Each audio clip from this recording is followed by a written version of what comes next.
ఓం గంగణపతే నమ ఐం సరస్వత్యే నమ దుందుర్గాయ నమ గాయత్రీ పరంబికాయ నమ ఓం నమ శివాయ శివాయ గురవే నమ ద్రాం దత్తాత్రేయ నమ హరిమర్కట మహామర్కటాయ శ్రీరామదూతాయ నమ. యూట్యూబ్ ప్రేక్షకులకు అందరికీ కూడా నమస్కారం అండి. నేను పాలపర్తి గురునాథ శర్మ, జ్యోతిషం వాస్తు సిద్ధాంతిని. మీకంతా కూడా జూలై నెల వార ఫలితాల్లో భాగంగా ఈ వారం అంతా కూడా మేషాది ద్వాదశ రాశుల వాళ్ళకి ఎటువంటి ఫలితాలు ఉంటాయి, ఏ రాశి వాళ్ళంతా కూడా పరిష్కారం ఆచరించాలి, సంపూర్ణమైన ఈ యొక్క నవగ్రహ దోష నివారణార్థం ఎటువంటి పరిష్కారం ఆచరించాలని విశ్లేషణ చేయడానికి సంపూర్ణమైన పరిష్కారం అంతా కూడా చూసుకుందాం. ప్రధానంగా ఈ యొక్క మేషాది ద్వాదశ రాశుల వాళ్ళు 19వ తారీఖు నుంచి 25వ తారీఖు దాకా జూలై నెల వార ఫలితాల భాగంగా ఈ వారంలో అంతా కూడా గ్రహస్థితిలో పెద్దగా మార్పులు లేవు. కానీ గ్రహాల యొక్క స్థితిగతి, వాటి యొక్క ప్రభావం దృష్టి కేంద్రంగా అంతా కూడా విశ్లేషణ చేయడం జరుగుతుంది. మేము చెప్పిన పరిష్కారం అంతా కూడా చూడండి. తద్వారా మీకు అంతా కూడా ఈ పరిష్కారం ఆచరించడం వల్ల శీఘ్ర ఫలితాలంతా కూడా పొందుతారు. ఆర్థికంగా పురోగతి పెరగడానికి, వ్యాపారంలో లాభాలు సిద్ధించడానికి, ఉద్యోగంలో మార్పులు జరగడానికి కూడా గోచారరీత్యా గ్రహాల యొక్క ప్రభావం అంతా కూడా సంపూర్ణ దోష నివారణ అంతా కూడా విశ్లేషణ చేయడం జరుగుతుంది. కావున వీడియో అంతా కూడా చూడండి. తద్వారా సంపూర్ణమైన పరిష్కారం అంతా కూడా దొరుకుతుంది మీకు. శ్రీమాత్రే నమః. ద్రాం దత్తాత్రేయ. మిథున రాశి జాతకులకి జూలై నెల వార ఫలితాల భాగంగా 19వ తారీఖు నుంచి 25వ తారీఖు దాకా గ్రహస్థితి రకంగా తెలుసుకుందాం. ప్రధానంగా బృహస్పతి యొక్క సంచారం అంతా కూడా ద్వితీయ స్థానంలో సంచారం జరుగుతుంది. రవి భగవానుడితో పాటు కలయిక విశేషంగా, మరియు ఇక్కడ చూసుకుంటే బుధ భగవానుడు అంతా కూడా తిరోగమనంలో అంతా కూడా రాశిలో సంచారం చేయడం వల్ల విశేషమైన లాభాలు సిద్ధించడానికి ఆస్కారం ఉంటుంది. సంతానానికి అత్యంత శుభమైన ఫలితాలు పొందడానికి ఆస్కారం ఉంటుంది. మంచి వ్యాపారంలో లాభాలు సిద్ధించడం కానీ, దూర ప్రణాళిక చేయడం వల్ల లాభాలు సిద్ధించడం కానీ, స్థానచలనం జరగడానికి కానీ ఆస్కారం ఉంటుంది. ప్రధానంగా ఉద్యోగంలో మార్పుల కోసం ప్రయత్నం చేసుకున్న వాళ్ళకి ఉద్యోగంలో మార్పులు కూడా సిద్ధిస్తుంటాయి. నూతన ఉద్యోగాల కోసం ప్రయత్నం చేసుకున్న వాళ్ళకి మంచి శుభవార్త వినడానికి ఆస్కారం ఉంటుంది. ఎంత కష్టపడినా మీకంతా కూడా ధనాదాయం పెరగట్లేదు, నాకు రావాల్సిన గుర్తింపు రావట్లేదని మనోభావన అంతా కూడా ఉంటుంది. మానసికమైన చింతన నుంచి బయటపడటానికి ప్రయత్నించడం కూడా అన్నదానం చేయడం వల్ల మంచి ఫలితాలు పొందుతారు. గోమాత సేవని ఆచరించండి. గోమాతకంతా కూడా పచ్చిక తలకపండి గ్రాసాన్ని సమర్పించడం వల్ల విశేషమైన లాభాలు సిద్ధిస్తూ ఉంటాయి. రావి చెట్టు దగ్గర ప్రతినిత్యం కూడా నువ్వు నూనెతో దీపారాధన చేసి అక్కడంతా కూడా ఖడ్గమాల స్తోత్రాన్ని కానీ, మహాలక్ష్మీదేవి అష్టోత్తర నామాలతో కానీ అర్చించడం వల్ల, బెల్లాన్ని నివేదన చేయడం వల్ల విశేషమైన ఫలితాలు పొందుతారు.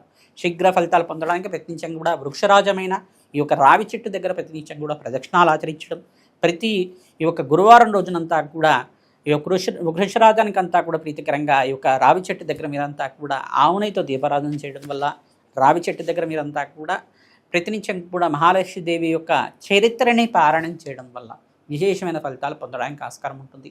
ప్రతినిత్యం కూడా మహాలక్ష్మీదేవి ప్రీతికరంగా బెల్లం పరవణాన్ని నివేదన చేయడం వల్ల అఖండమైన ఐశ్వర్య ప్రాప్తి రావడానికి ఆస్కారం ఉంటుంది. ధన ధాన్యాది సమృద్ధి పెరగడానికి ప్రయత్నించడం కూడా మీరంతా కూడా నవగ్రహ దేవాలయంలో ప్రదక్షిణాలు ఆచరించండి. ప్రతినిత్యం కూడా అగ్నికి నవధాన్యాలు సమర్పించడానికి ప్రయత్నం చేయండి. నవగ్రహ శాంతి హోమాది కార్యక్రమంలో భాగంగా మీరంతా కూడా బృహస్పతికి, శుక్రుడికి, అంగారకుడికి, శని భగవానుడికి, బుధ భగవానుడికి అంతా కూడా జప హోమాది కార్యక్రమాలు జాతకరీత్యా ఉన్న దోషాలకంతా కూడా పరిష్కారం ఆచరించండి. తద్వారా రాజయోగ ప్రాప్తి రావడానికి ఆస్కారం ఉంటుంది. సంఘంలో గౌరవం పెరుగుతుంది. విశేషమైన లాభాలంతా కూడా జోకరంగా ఉండడానికి, వారాంతంలో మంచి శుభవార్త వినడానికి ఆస్కారం ఉంటుంది. కావున పరిష్కారం ఆచరించండి. హనుమతే శ్రీరామదూతాయ ద్రాం దత్తాత్రేయాయ. మేషాది ద్వాదశ రాశుల వాళ్ళకి వార ఫలితాల్లో భాగంగా సంపూర్ణమైన గ్రహస్థితి అంతా కూడా విశ్లేషణ చేసి మీకు అంతా కూడా పరిష్కారం అంతా కూడా చెప్పడం జరిగింది. విశేషంగా మేషాది ద్వాదశ రాశుల వాళ్ళు మీకంతా కూడా ఆర్థిక కష్టాల నుంచి బయటపడాలన్నా, ఇంట్లో సమస్యల నుంచి బయటపడాలన్నా ప్రతినిత్యం కూడా భగవంతుడి యొక్క ఆశీర్వాదం ఉండాలి. మీకంతా కూడా ప్రతినిత్యం కూడా దేవాలయం దర్శనం ఆచరించండి. వెంకటేశ్వర స్వామి వారి దేవాలయం కానీ, శ్రీకృష్ణ పరమాత్మ దేవాలయం కానీ, పరమేశ్వరుడి యొక్క దేవాలయం కానీ, లక్ష్మీనరసింహ స్వామి వారి దేవాలయం కానీ దర్శనం చేసుకోండి. ప్రతినిత్యం కూడా అభిషేకాది కార్యక్రమాలు ఆచరించుకోవడం, ఏకాదశి వేళల్లో విశేషంగా మీరంతా కూడా అభిషేకాది కార్యక్రమాలు ఆచరించుకోవడం వల్ల విశేషమైన లాభాలు సిద్ధించడానికి, వారాంతంలో మంచి శుభవార్త వినడానికి ఆస్కారం ఉంటుంది.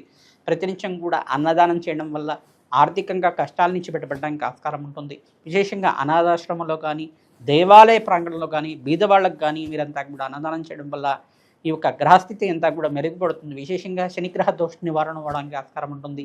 ఆర్థిక సమస్యల నుంచి బయటపడడానికి ఆస్కారం ఉంటుంది. గోమాత సేవను అంతా కూడా ఆచరించండి. రాజయోగ ప్రాప్తి రావడానికి ఆస్కారం ఉంటుంది. మేషాది ద్వాదశ రాశి వాళ్ళు ఎవరైతే పుణ్యమైన కార్యక్రమాలు ఆచరించుకుంటారో మీ జన్మజాతకమే ప్రధానమైన జాతకం ఉంటుంది. గోచారరీత్యా జాతకరీత్యా ఉన్న దోషాలకంతా కూడా పరిష్కారం ఆచరించుకోవడం, యజ్ఞ హోమాది కార్యక్రమాల్లో పాల్గొనడం వల్ల రాజయోగ ప్రాప్తి రావడానికి ఆస్కారం ఉంటుంది. విశేషంగా వారాహిదేవి శాంతి పూజలు కానీ, విశేషంగా ప్రత్యంగరాదేవి శాంతి పూజలు కానీ ఆచరించుకోవడం వల్ల, నవగ్రహ శాంతి పూజలు ఆచరించుకోవడం వల్ల విశేషమైన లాభాలు సిద్ధించడానికి ఆస్కారం ఉంటుంది. సంఘంలో గౌరవం పెరుగుతుంది. ఆర్థికంగా స్థితిగతులు పెరుగుతాయి. ఆర్థికంగా రాబడి పెరగడానికి ఆస్కారం ఉంటుంది. మీకు అంతటా కూడా వ్యాపారంలో లాభాలు సిద్ధించాలన్నా, ఉద్యోగుల్లో మార్పులు రావాలన్నా గ్రహస్థితి అనుకూలించాలి. తద్వారా మీరంతా కూడా ప్రత్యేకంగా కూడా ఈ పరిష్కారం ఆచరించండి. నవగ్రహ శాంతి పూజలు ఆచరిస్తూ ఉండండి. తద్వారా విశేషమైన లాభాలు సిద్ధించడానికి ఆస్కారం ఉంటుంది. గోమాత పూజ అంతా కూడా మీకు స్వల్పమైన పరిష్కారంగా చెప్పడం జరుగుతుంది. ఈ గోమాత పూజ ప్రత్యేకంగా కూడా ఆచరించుకోవడం వల్ల విశేషమైన లాభాలు సిద్ధించడానికి ఆస్కారం ఉంటుంది. నమస్తే శ్రీరామదత్తాయ నమః. ధ్రాం దత్తాత్రేయ.